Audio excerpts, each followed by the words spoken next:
দেশের দক্ষিণাঞ্চলের একটি প্রত্যন্ত গ্রাম, নাম শুনলেই এখন মনে পড়ে ইতালি। কারণ এই গ্রামের প্রায় প্রতিটি পরিবারেই কেউ না কেউ ইউরোপে পাড়ি জমিয়েছে বা যাওয়ার চেষ্টা করছে। কেউ পাসপোর্ট ভিসার অপেক্ষায়, কেউ আবার দালালের খপ্পরে পড়ে নিঃস্ব। বলছি শরীয়তপুরে নড়িয়া উপজেলার নলদা গ্রামের কথা।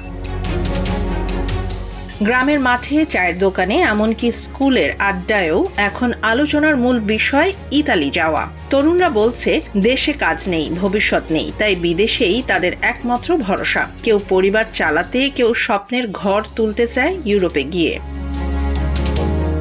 বৃদ্ধরাও পিছিয়ে নেই। ছেলেরা যদি যেতে পারে তাহলে তারা অপেক্ষা করেন টাকা পাঠানোর জন্য, যাতে ঘর মেরামত বা নতুন জমি কেনা যায়। গ্রামে এখন নতুন এক সংস্কৃতি গড়ে উঠেছে। বিদেশ যাত্রা মানেই সম্মান, স্বপ্ন আর ভবিষ্যতের প্রতীক।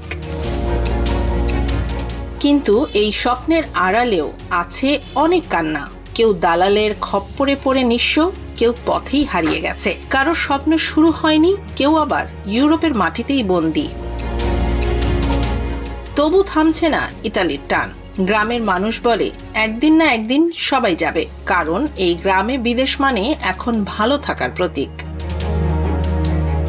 প্রবাসের রেমিটেন্সে বদলে গেছে গ্রাম। পাকা ঘর উঠছে, দোকান বাড়ছে, কিন্তু ফাঁকা হচ্ছে স্কুল, ফাঁকা হচ্ছে মাঠ। প্রশ্ন একটাই, বিদেশের স্বপ্নে এই গ্রাম কি একদিন পুরোপুরি শূন্য হয়ে যাবে?